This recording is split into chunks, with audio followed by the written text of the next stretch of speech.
Halo Sehat, info kesehatan berbasis ilmiah dari hasil riset, review tim medis, dan juga dokter. Jangan lupa subscribe. Penyakit kista seringkali tidak disadari keberadaannya saat ukurannya masih kecil, karena umumnya kista berukuran kecil hampir tidak menimbulkan gejala apapun. Namun saat kista mulai membesar, barulah mulai muncul perlahan berbagai keluhan kesehatan yang seringkali membuat penderitanya tidak nyaman. Jenis kista yang paling sering terjadi adalah kista ovarium, yaitu adanya kantung padat atau berisi cairan di dalam atau pada permukaan ovarium. Karena itu, berikut ini akan dijelaskan beberapa cara yang bisa dilakukan untuk mengetahui ada tidaknya penyakit kista ovarium di dalam tubuh. 1. Memeriksa kondisi abdomen. Cara pertama yang dapat dilakukan adalah dengan memeriksa kondisi abdomen atau perut. Apakah terjadi perubahan atau tidak? Biasanya ketika ada kista yang tumbuh di organ reproduksi atau bagian perut lainnya, maka perut akan terasa semakin membesar. Selain itu, perut bagian bawah akan terasa penuh dan seakan tertekan. Jika perubahan ini sangat jelas terasa apalagi dalam waktu singkat, sebaiknya segera diperiksakan diri ke dokter.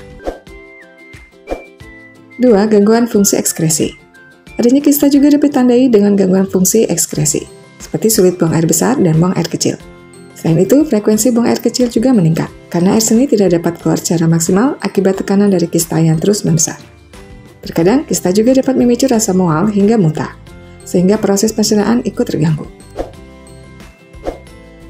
3. Merasa tidak nyaman saat berhubungan seksual. Adanya kista ovarium dapat diketahui dengan memperhatikan gejala adanya rasa sakit atau tidak nyaman saat melakukan hubungan seksual.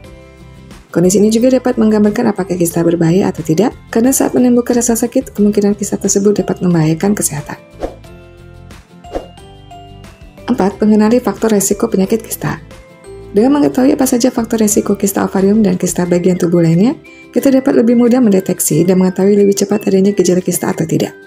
Faktor risiko tersebut antara lain adanya riwayat penyakit kista sebelumnya atau adanya faktor keturunan, pernah mengalami peradangan kronis, gangguan siklus menstruasi, dan lain sebagainya. Demikian pembahasan kali ini, semoga bermanfaat. Bila ada yang ingin disampaikan, bisa tulis di kolom komentar. Info yang kami berikan telah melalui validitas informasi kesehatan yang aktual dengan pendekatan ilmiah, direview tenaga ahli dan dokter.